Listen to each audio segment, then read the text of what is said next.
Bom dia, queridos! Uau, escutamos aqui João, escutamos mais 5 capítulos de João. Muito legal, passagem de Cristo. Certo, Rita de Cássia? Beijo na alma.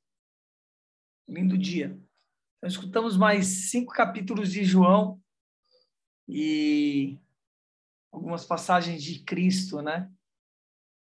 Penso que Jesus foi bonzinho, né? Tem a passagem aí, cuspiu no chão. As pessoas achavam que ele tinha que ficar fazendo milagre o tempo todo, né?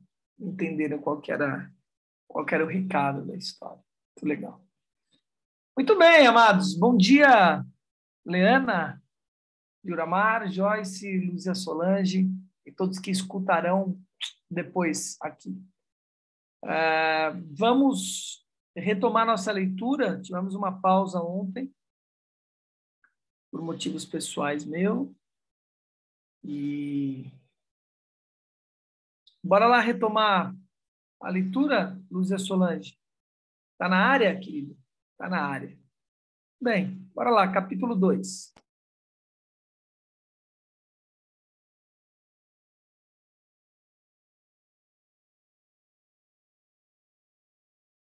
Liberto. Minha avó era uma velhinha muito amável e eu gostava muito de meu avô, mas uma visita a eles era algo desagradável que eu procurava evitar tanto quanto possível. Vovó sempre achava um jeito de falar sobre Deus. Tudo está bem, eu dizia. Não se preocupe comigo. Mas ela insistia. Você precisa entregar sua vida a Cristo, Merlin. Na verdade, esse assunto me incomodava mais do que eu queria admitir. Não desejava ofender vovó, mas não tinha tempo para perder com religião. Mal tinha começado a viver. Num domingo à noite, pouco depois que regressei da Alemanha, fui visitar meus avós. Logo percebi que cometeram um erro. Eles estavam se preparando para ir à igreja. Venha conosco, Merlin, disse vovó. Há tanto tempo que não vemos você. Gostaria que você viesse conosco. Remexi na cadeira. Como poderia sair dessa sem ser indelicado? Gostaria de ir, disse afinal, mas uns amigos já me pediram para vir me apanhar aqui. Vovó ficou meio desapontada, e logo que pude fui ao telefone e comecei a telefonar a todo mundo que eu conhecia. Para minha decepção, não achei ninguém que estivesse livre aquela noite e que pudesse ir me apanhar. A hora do culto se aproximava e eu não podia simplesmente dizer aos meus avós, não quero ir. Quando chegou a hora, não tive outro jeito. Fui com eles. O culto era numa espécie de celeiro, mas todos pareciam estar muito alegres. Coitados, pensei, não conhecem nada da vida do mundo lá fora, ou então não desperdiçariam a noite aqui nesse celeiro. Começaram a cantar e eu peguei um inário para seguir a letra. Queria pelo menos dar a impressão de que me ajustava ao ambiente. De repente, ouvi uma voz falando bem no meu ouvido. O quê? O que você disse? Virei para trás, mas não vi ninguém atrás de mim. Outra vez aquela voz. Hoje você tem que fazer sua decisão por mim. Se não fizer, será muito tarde.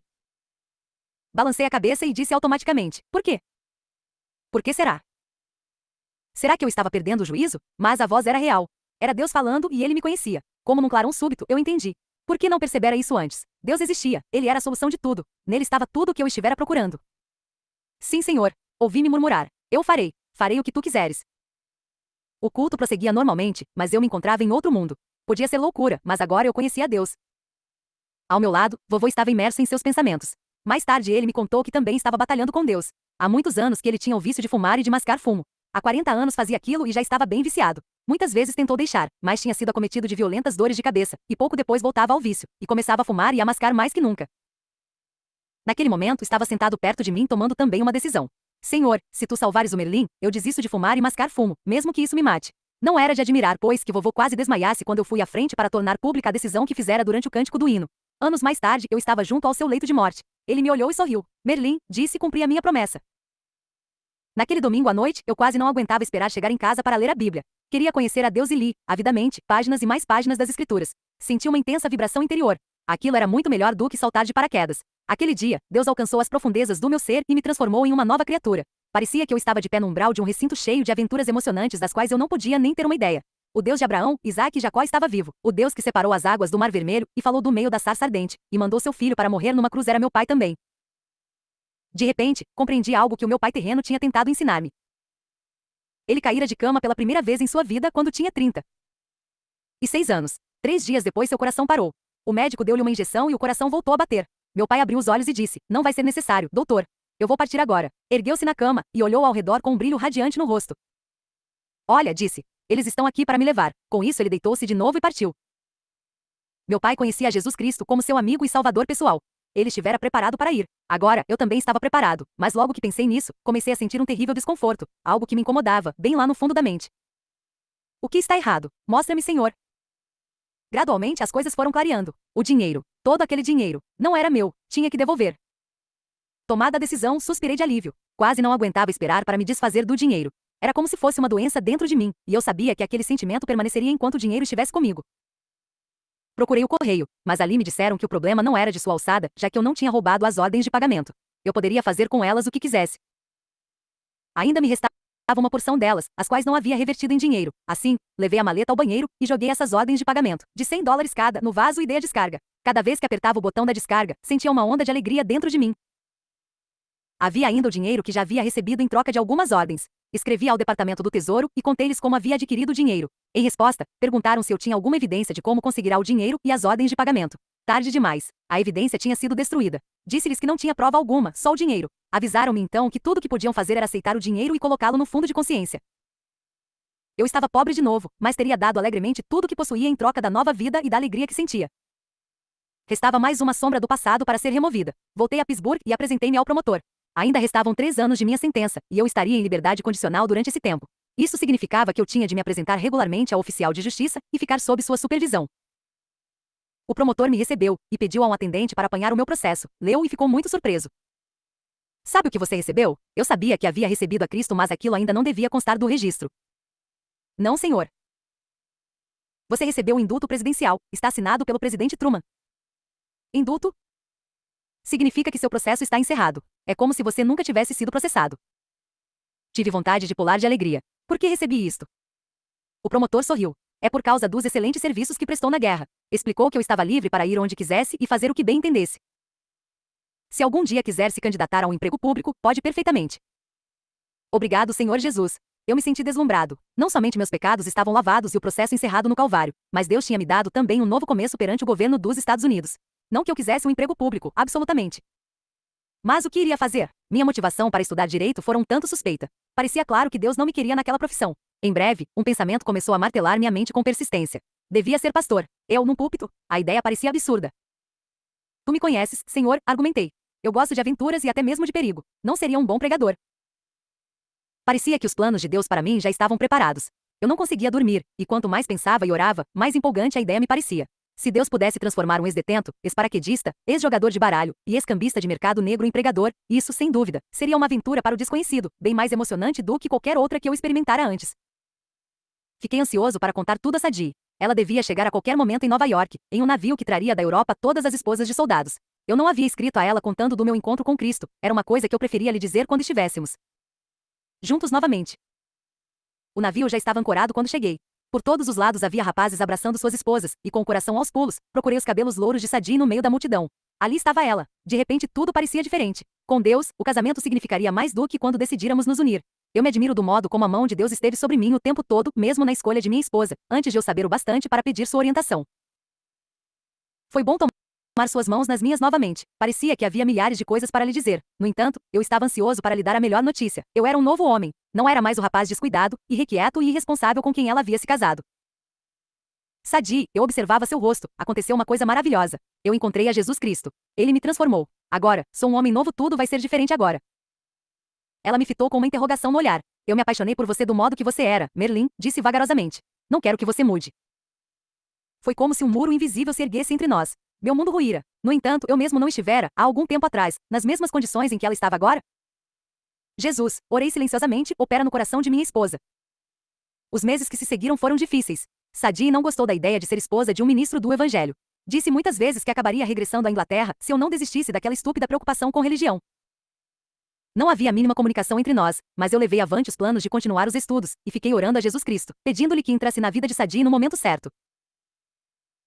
Matriculei-me na Universidade Marion, no estado de Indiana, que é uma escola denominacional. Eu devo ter sido o aluno mais entusiasmado da escola. Sadie acompanhou-me àquele lugar, tolerando corajosamente toda a minha exuberância.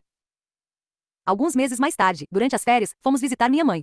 Ela estava trabalhando na administração de uma casa de repouso para velhinhos, e uma amável senhora, viúva de um pastor metodista, simpatizou muito com Sadie. Uma tarde, ao voltar para casa, encontrei Sadie na sala em lágrimas. Merlin, disse ela fungando, mas alegre, agora compreendo o que quer dizer ser crente. Quero que sejamos um em Cristo. Juntos nos ajoelhamos ao lado do sofá. Obrigado, Jesus, rimos e choramos de alegria. Terminadas as férias, retornamos a Marion, ambos ansiosos para completar o curso e servir a Deus em tempo integral. Para suplementar meu salário de ex-combatente, trabalhava 6 horas por dia em uma fundição. Eu queria concluir o curso o mais depressa possível, e consegui permissão para estudar 21 horas por semana, ao invés das 17, que era o máximo permitido no semestre. Eu trabalhava das 2 da tarde às 8 da noite, depois estudava até meia-noite, dormia até às 4, e depois estudava até às 8 da manhã, quando então ia para a aula. Minha primeira chance de pregar foi na cadeia local, aos domingos. Eu me agarrava às barras de ferro e implorava aqueles homens que dessem sua vida a Cristo. Todo domingo havia alguns que se ajoelhavam, e que segurando-se nas barras pelo lado de dentro entravam, chorando, no caminho da fé em Cristo. Eu voltava para casa andando nas nuvens. Aos sábados, tínhamos a noite livre, e combinamos reunir um grupo de estudantes para fazer culto ao ar livre na escadaria do fórum, no centro de Marion. Para nossa alegria, algumas pessoas vinham à frente, aceitando a Cristo. Depois da reunião, caminhávamos pelas ruas falando com qualquer um que parasse para nos ouvir, instando com eles que deixassem Cristo entrar em sua vida. Nunca trabalhará tanto, contudo parecia que o trabalho que fazíamos para Jesus nunca era muito. Ele tinha salvado a minha vida. O mínimo que eu pedia fazer para ele era dar-lhe todo o meu tempo. Completei em 2 anos e meio o curso de 4 anos, e depois fui para o seminário Asbury, em Wilmore, Kentucky. Deus nos deu 4 igrejas metodistas onde servimos quando eu era seminarista. Toda semana fazíamos um percurso de 350 quilômetros para trabalhar naquelas igrejas. Recebíamos $5 por semana, de cada uma, e também tínhamos refeições esplêndidas nos fins de semana. Comprimindo todos os afazeres dentro de um horário apertado, consegui fazer, em 2 anos, o curso de 3 anos do seminário. Finalmente atingíramos o alvo. Agora eu era ministro do Evangelho. Tinha me esforçado tanto e por tanto tempo que agora não saberia parar. Mas estava feito. Para isso é que Deus me chamara. Fomos enviados a pastorear uma igreja metodista em Claypool, Indiana, nosso primeiro posto de tempo integral. Atirei-me ao trabalho com todo o ardor que possuía, e gradualmente, as 3 igrejas da paróquia começaram a crescer. As ofertas aumentaram, a assistência cresceu e meu salário subiu. Jovens em número sempre crescente aceitavam a Cristo. O rebanho nos aceitou e amou, e tolerou os erros de seu jovem pastor. Apesar de tudo, sentia crescer em mim uma certa inquietude. Havia um vazio, sentia falta de alguma coisa, era quase como um fastio. Pouco a pouco, senti meu pensamento atraído para a capelania do exército. Eu conhecia bem o soldado, seus pensamentos e tentações. Será que Deus queria que eu fosse trabalhar entre militares? Orei: Senhor, se tu queres que eu vá, irei. Se tu queres que eu fique, ficarei. A cada dia sentia essa atração pelo exército tornar-se mais forte. Em 1953 apresentei-me como candidato à capelania do exército e fui aceito. Isso nunca poderia ter acontecido se eu não tivesse recebido o indulto presidencial. Naquela época, Deus já sabia de tudo. Após um curso de 3 meses na escola de capelães, fui enviado para Fort Campbell, em Kentucky, para servir junto ao corpo de paraquedistas. Na primeira oportunidade, subi a um avião e ouvi a velha ordem de comando: preparar, levantar, alinhar-se, saltar. Senti o impacto do vento e o baque quando o paraquedas se abriu. Ainda a mesma sensação de ter sido atingido por um caminhão de 10 toneladas. Eu estava de volta ao meu elemento. 3.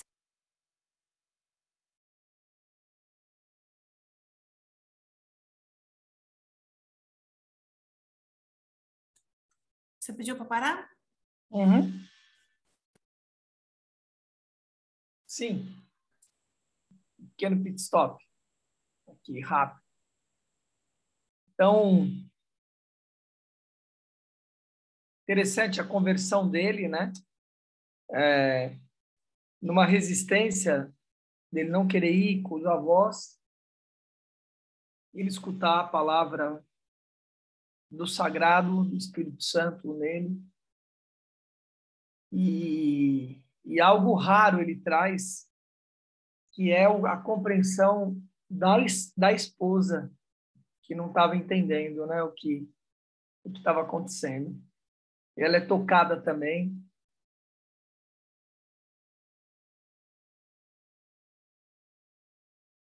E aí uma nova jornada, né, na vida dele. Aquilo que ele era, não é mais, né?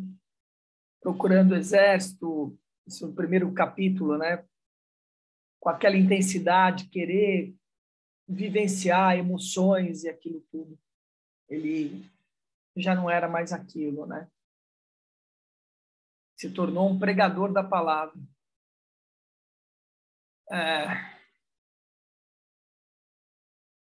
Eu acho que vai ter desenvolvimento aí, nesse lugar.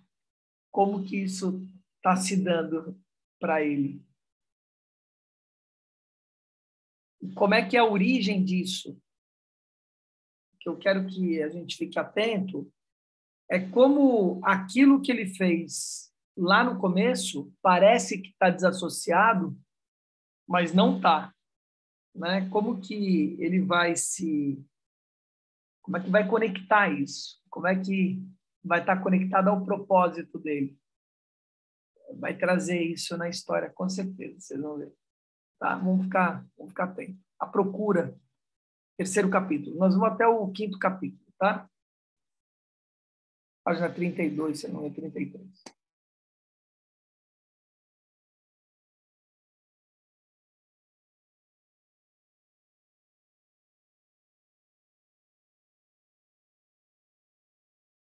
A procura. O trabalho de um capelão é empolgante, e eu estivera à procura de aventuras empolgantes. Acompanhava os soldados a toda parte. No ar, em terra, escalando morros, em caminhadas, em preparação física, no quartel, em escritórios, no campo, no refeitório, onde estivesse. Eu tinha muitas oportunidades de lhes transmitir a mensagem de Deus. Cada minuto de exercício físico era um prazer. No treinamento de selva que recebemos no Panamá, alimentávamos-nos de frutas silvestres. A umidade da selva, porém, logo cobrou seu tributo. Alguns tiveram de ser carregados dali em padiola. Aprendi a sentir-me confortável numa poça de lama. Em Fort Campbell tive oportunidade de me tornar piloto, coisa que sempre desejara fazer. Um amigo e eu compramos um velho avião que parecia estar de pé apenas a poder de goma de mascar e gominhas de borracha. Não tinha equipamento de rádio, e tínhamos que pilotá-lo quase que por instinto. Certa vez perdi-me e vi-me de repente escoltado por 2 aviões do exército. Fizeram-me sinais para descer, e vim a descobrir que estivera sobrevoando Fort Knox, asterisco. O oficial de segurança, indignado, informou-me que eu tinha tido muita sorte de não ter sido derrubado a tiros. Nosso avião chegou a um fim repentino, certo dia, quando meu colega teve de fazer uma aterrissagem forçada no milharal. Quando ainda quartelado em Fort Bragg, fui até a República Dominicana com a 82ª Divisão. Tratava-se apenas de uma missão de policiamento, mas 39 paraquedistas perderam a vida. De volta a Fort Bragg, continuei saltando e finalmente recebi o cobiçado título de mestre em paraquedismo. Aparentemente tudo estava bem. Minha vida era cheia de aventuras e eu estava fazendo a obra do Senhor. Talvez isso fosse parte do problema. Eu estava fazendo a obra do Senhor. Não me agradava admiti-lo, mas, muitas vezes, eu ficava tenso ao falar sobre o amor de Deus. Meu dever era fazer com que eles se convertessem, e eu me esforçava demais. Estava constantemente cônscio de que nunca conseguia atingir. Asterisco lugar onde se encontra guardado o ouro do tesouro dos Estados Unidos. NT. Aquela perfeição desejada. Ela parecia estar sempre um pouco adiante, após a próxima curva da estrada.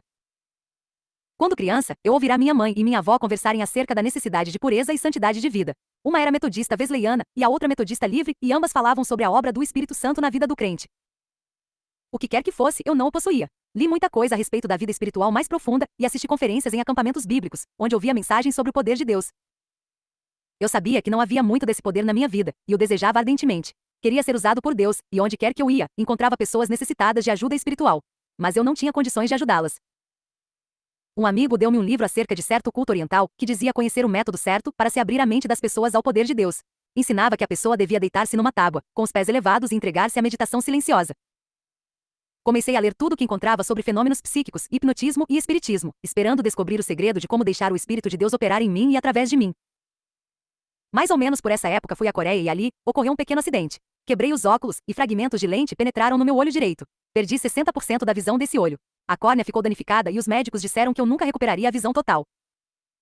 Onde estava o poder de Deus? Cristo tinha andado na terra e curara vários cegos. Ele disse que seus seguidores iriam realizar obras ainda maiores. Fui a Seul 2 vezes para fazer operação no olho. O resultado era sempre negativo. Orei. Todo meu ser se rebelava contra a ideia de que um Deus salvador, um Criador onipotente, um Deus cujo nome eu pregava a homens que enfrentavam a morte nos campos de batalha, era um Deus sem poder de curar.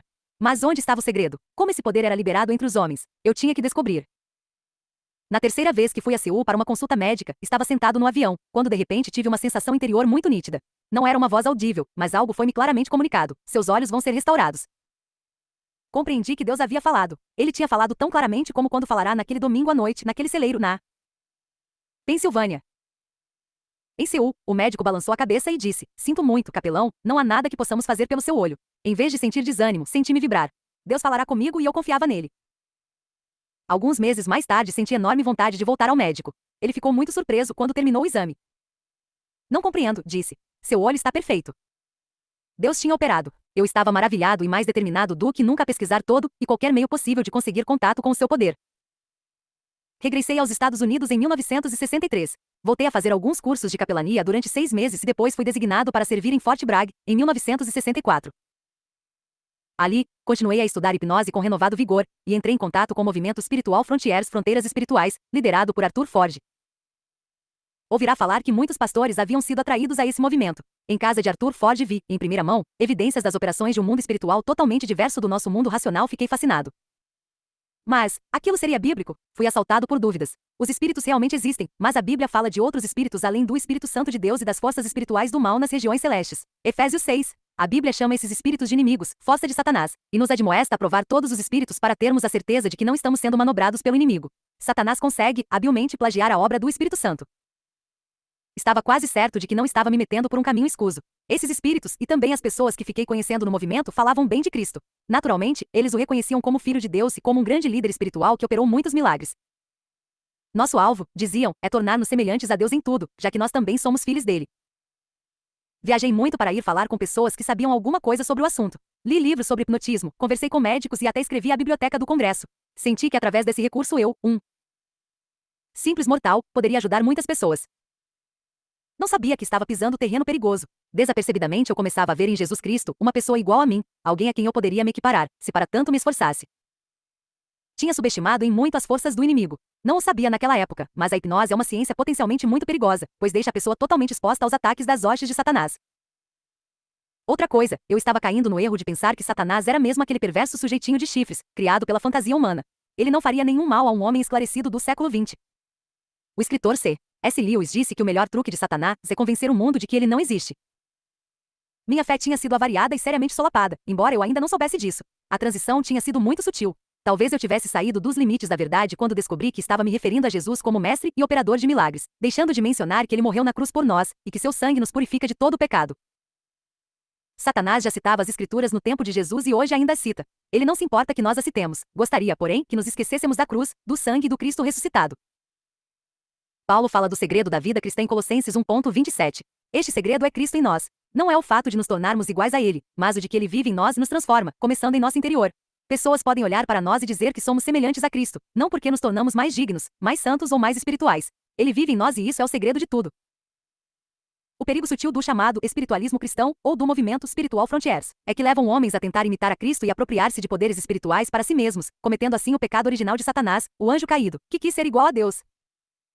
Sem Cristo e sem a cruz não haveria o plano da salvação, e nem os meios legais para o perdão de pecados. Na realidade, não haveria evangelho. Eu estava caindo numa armadilha. Minha motivação era pura. Sinceramente, eu queria ter poder para ajudar outros a resolver seus problemas e curar doenças do corpo e da mente. Foi preciso um ato divino para que meus olhos se abrissem e eu visse o erro em que estava. Uma pausinha. 4. Enchei-vos. Eu estivera frequentando um pequeno grupo de oração que se reunia perto de Fort Bragg. Certa noite, Ruth, membro do grupo, Dá foi uma pausa. visivelmente abençoada durante o período de oração. Eu já a havia observado em outras ocasiões e muitas vezes tive vontade de perguntar.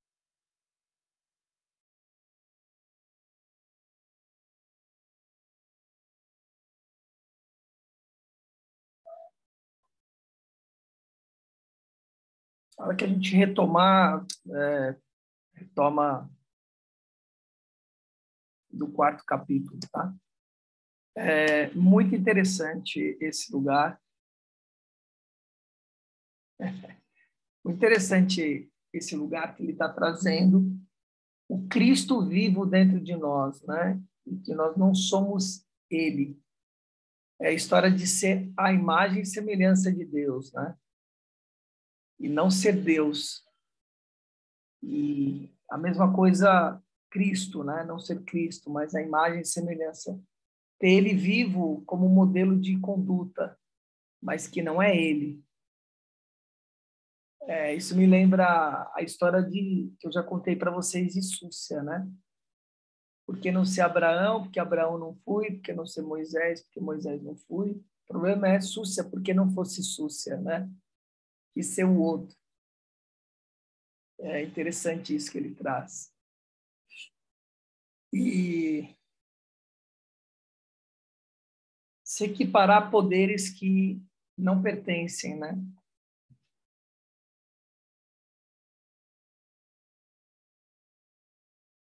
Quando ele fala a respeito do diabo também, é bem interessante isso, de não subestimar a força, né? Onde que a gente precisa estar calcado para esse lugar? Novamente, né? Diante de Deus, protegido por Ele, ungido por Ele.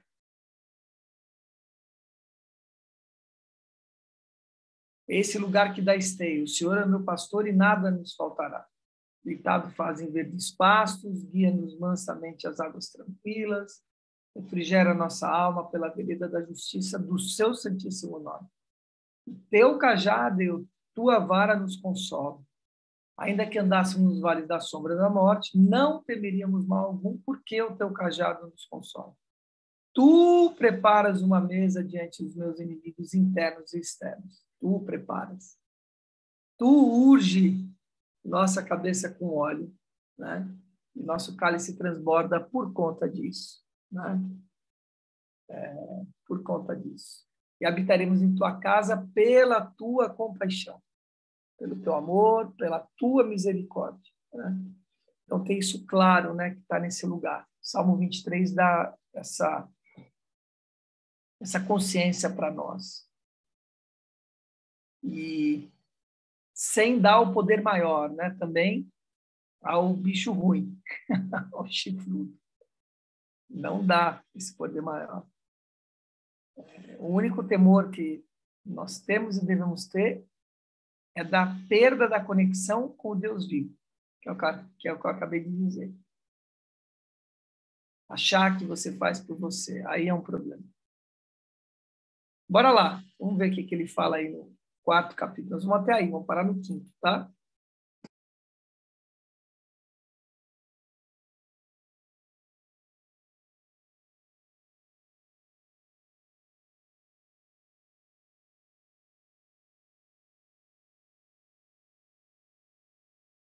Perguntar-lhe como tinha conseguido tamanha felicidade em sua vida. Diferentemente de nós, ela parecia estar sempre alegre. Tinha uma alegria constante que eu experimentara poucas vezes.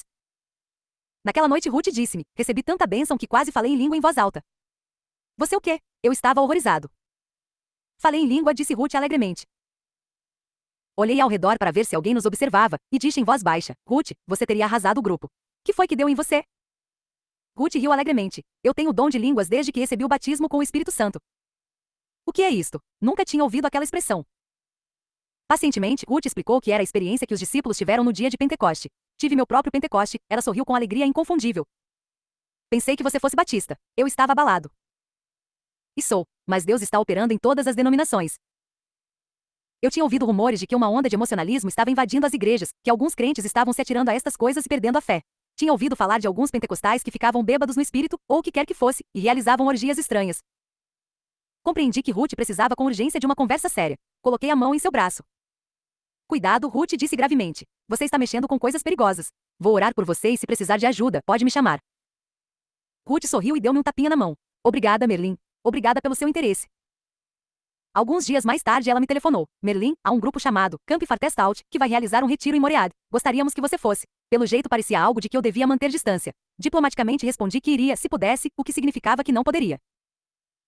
No decorrer da semana seguinte, várias outras pessoas telefonaram. Um amigo negociante para lembrar-me que deveria levar tacos de golfe. Uma senhora de Raleigh para dizer-me que minhas despesas seriam todas pagas se eu quisesse ir. Outro telefonou para dizer que, se eu quisesse, poderia levar outro pastor comigo, o qual Tomby não pagaria nada. Assim já era demais. Como poderia resistir a tanto interesse pelo meu bem-estar espiritual? Agradeci e disse que iria. Entrei em contato com um amigo meu, um ministro presbiteriano, e convidei-o para ir. Ele tentou esquivar-se. É um passeio a um hotel de recreio com todas as despesas pagas, argumentei. Irei. Já a caminho, Dick falou. Merlin, por que estamos indo a esse lugar? Não sei, respondi. Mas é de graça, vamos aproveitar. No saguão do hotel fomos recebidos com tanto entusiasmo, por pessoas que nunca tínhamos visto que eu comecei a me indagar quem realmente eram esses estranhos seres no meio, dos quais tínhamos vindo cair. O culto era bem diferente do que eu estava acostumado. Os crentes cantavam com uma alegria descontraída, batiam palmas e até mesmo levantavam os braços quando cantavam. Tanto Dick quanto eu sentíamos-nos desajustados, mas concordei que havia ali um certo gozo que nunca experimentáramos, o qual bem precisávamos conhecer. Uma senhora de aparência fina dirigiu-se a nós várias vezes e perguntou, já aconteceu alguma coisa? Não, senhora. O que quer dizer com isso? Respondíamos. Vocês verão, dizia. Ruth, e as outras pessoas que nos haviam convidado a ir ali, sugeriram que fossemos falar com uma certa senhora que diziam possuir um poder em comum. Apresentaram-nos a ela e de imediato não gostei. Ela mencionava as escrituras de uma maneira que parecia querer converter-me. Não gostava quando pessoas citavam a Bíblia daquele modo para mim, e principalmente não gostava que uma mulher o fizesse. Nossos amigos, porém, insistiam que tivéssemos uma conversa com ela, e como eles tinham pago tudo para nós, senti que devia dar-lhes essa satisfação. Sentamo-nos a ouvir pacientemente, e ela nos contou o que Deus havia feito em sua vida e na vida de outros. Mencionou várias vezes o batismo com o Espírito Santo e mostrou-nos na Bíblia que essa experiência tinha sido comum entre os crentes do primeiro século. O Espírito Santo ainda realiza a mesma obra hoje, disse. Jesus Cristo ainda batiza com o Espírito Santo aqueles que creem nele, exatamente como fez no dia de Pentecoste. Senti uma ponta de vibração. Será que eu poderia experimentar o meu próprio Pentecoste? Será que poderia ver as línguas de fogo, ouvir o vento impetuoso e falar em outras línguas? Ela terminou de falar e ficou olhando para nós. Eu gostaria de orar pelos senhores, disse suavemente, para que recebam o batismo com o Espírito Santo. Sem hesitação eu disse sim. Ela colocou as mãos sobre minha cabeça e começou a orar. Eu esperava que algo me atingisse. Nada aconteceu. Não senti nada. Ela colocou as mãos na cabeça de Dick. Quando acabou de orar, olhei para ele e ele olhou para mim. Percebi que ele também não tinha sentido nada. O negócio era falso. A senhora olhou para nós com um leve sorriso. Ainda não sentiram nada, já? Balançamos a cabeça em negativa. Não, senhora. Vou orar pelos senhores numa língua estranha também. Novamente ela impôs as mãos sobre minha cabeça. Não senti, não vi nem ouvi nada. Quando acabou de orar, ela me perguntou se eu não ouvia ou sentia dentro de mim umas palavras que não compreendia. Pensei um pouco, e percebi que realmente havia em minha mente umas palavras que não significavam nada. Estava certo de que eram apenas produto de minha imaginação e disse-o a ela. Se os senhores dissessem em voz alta, sentir-se-ia ridículo? Certamente que sim. Estaria disposto a ser ridículo por amor a Cristo? Esta pergunta colocava a questão sob um prisma inteiramente diferente. Naturalmente eu faria qualquer coisa por Cristo, mas falar em voz alta uma tolice tal poderia ser a destruição do meu futuro. Eu imaginava aquelas pessoas saindo dali e contando a todo mundo que o capelão metodista tinha recebido o dom de línguas. Podia até ser que eu tivesse de deixar o exército. Mas, e se isto fosse exatamente o que Deus queria que eu fizesse? De repente, até minha carreira pareceu de pouca importância. Ainda hesitante, comecei a falar as palavras que estavam na minha mente, e mesmo assim não senti nada de diferente. Eu cria que Jesus Cristo havia me dado uma nova língua como sinal de que havia me batizado com o Espírito Santo. Entretanto, os discípulos, no dia de Pentecoste, haviam agido como bêbados. Certamente eles estavam tomados por um certo sentimento. Olhei para Dick. Ele fazia o mesmo que eu. Falava palavras numa língua estranha e parecia crer na validade da experiência, e no entanto, não mostrava nenhuma reação emocional. A experiência baseia-se na fé em um fato, não em sentimentos, disse aquela senhora, aparentemente lendo nossa mente. Fiquei pensativo, não me sentia diferente, mas estava diferente?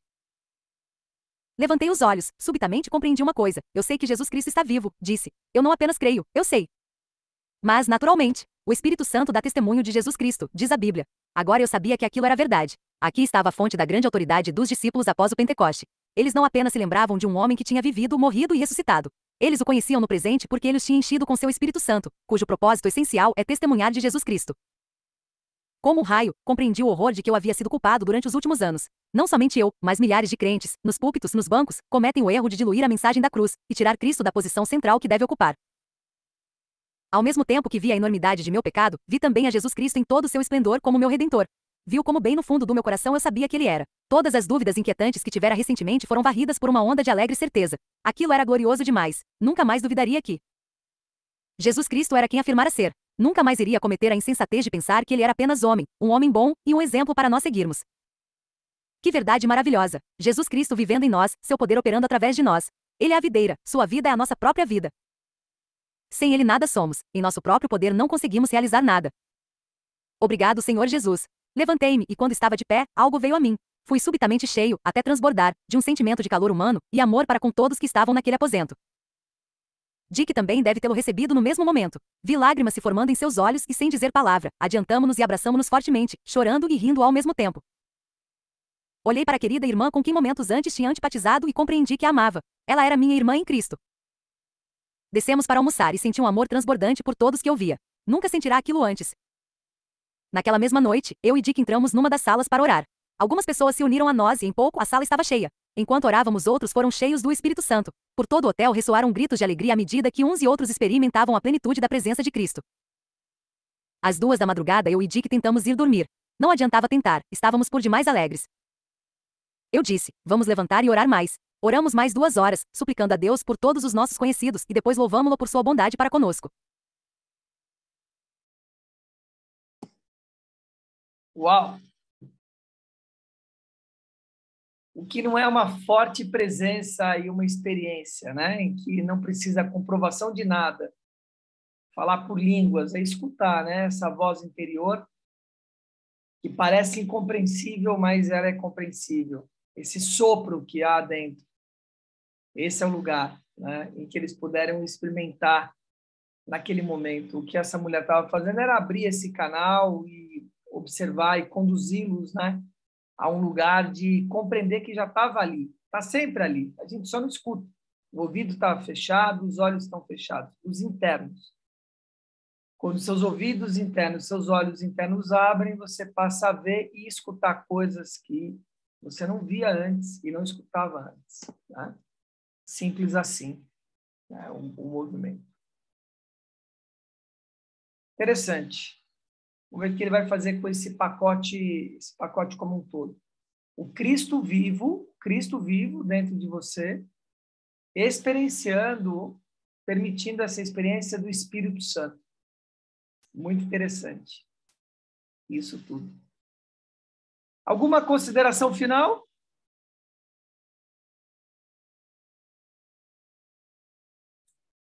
É interessante como o povo não, né? As pessoas, é comum ver isso ser fisgado a comida, ou é grátis, o hotel pago. Uma observação. É interessante, pela estrutura, né? Vai pela estrutura. Do ser humano. É isso aí mesmo. E era uma dúvida aqui, uma dúvida não, eu sempre já conheci isso. Pentecostes não está só num grupo de pessoas, né? Pode se manifestar em muitas pessoas que sejam Espírito Santo. Não é só a igreja pentecostal ou que é um movimento aí, mas também todas em outras religiões. É isso aí. Exatamente isso aí. Como todos os outros eventos sacro e ritualístico. Não se dá só em um lugar e só em um tempo. Você não vai acessar os Reis Magos só no dia 6 de janeiro. Por exemplo. E não pertence só a um lugar. Tudo bem. Amados, um beijo na alma de vocês, que façam um excelente dia. Sintam a bênção que já é o dia, turma 5, nós nos vemos à noite, tá bom? Um abraço, valeu!